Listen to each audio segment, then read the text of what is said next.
Welcome to these shlokas. The verse that I am going to explain today is Shreshtham Janam Gurum Chapi Mataram Pitaram Tatha Manasa Karmana Vacha Seveta Satatam Sada। अर्थात श्रेष्ठम जन्म श्रेष्ठ लोगों को, गुरुम च अपि और गुरु को, मातरम पितरम तथा और माता और पिता को, सर्वदा सेवेत हमेशा उनकी सेवा की जानी चाहिए, सततम निरंतर हमेशा सेवा की जानी चाहिए। कैसे सेवा करनी चाहिए? मनसा मन से, वचसा वाणी से और कर्मणा कर्मों द्वारा सेवा की जानी चाहिए। हमें सदैव अपने गुरु, अपने माता पिता तथा सभी सज्जनों का सम्मान करना चाहिए और मन, वचन और कर्म से सदैव उनकी सेवा होनी चाहिए।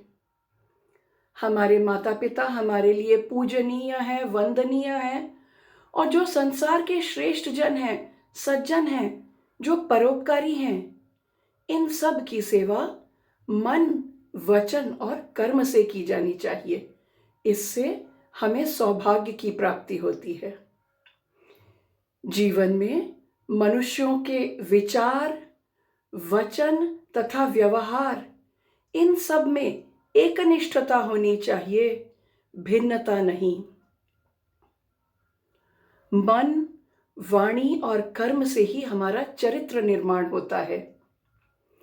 मानव से यह आशा और अपेक्षा की जाती है कि वह अपनी चिंताधारा, अपने वचनों तथा कर्मों में एक रूपता और स्थिरता लाए, उसके सभी कर्मों में आपसी संयोग हो। इस प्रकार जीवन में सभी बड़ों से आशीर्वाद प्राप्त होता है और जीवन सकारात्मक दिशा की ओर प्रगति करता है। तो सभी याद रखें कि हम अपने मन के विचारों को जैसा सोचें वही जिह्वा पर लाए और तदनुसार कर्म भी करें, तभी जीवन आगे बढ़ता है।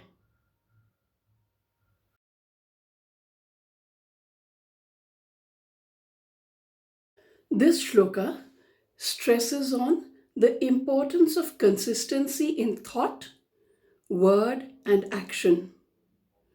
One who serves a noble person, one's own guru and parents, must use one's mind, speech, and deeds in alignment. Great people are consistent in their thought, words, and deeds. For us, ordinary mortals, this is a profound principle for attaining harmony in life.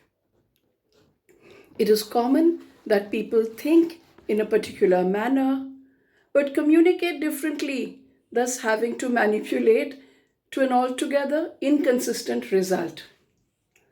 Such actions lead to a disturbed consequence and confusion in life.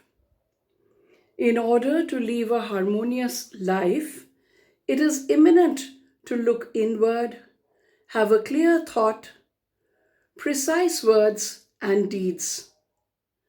In Mahatma Gandhi's words, happiness is when what you think and what you say and what you do are in harmony. Appreciate your taking out time to listen to these shlokas. Thank you very much. Have a good day. Namaskar.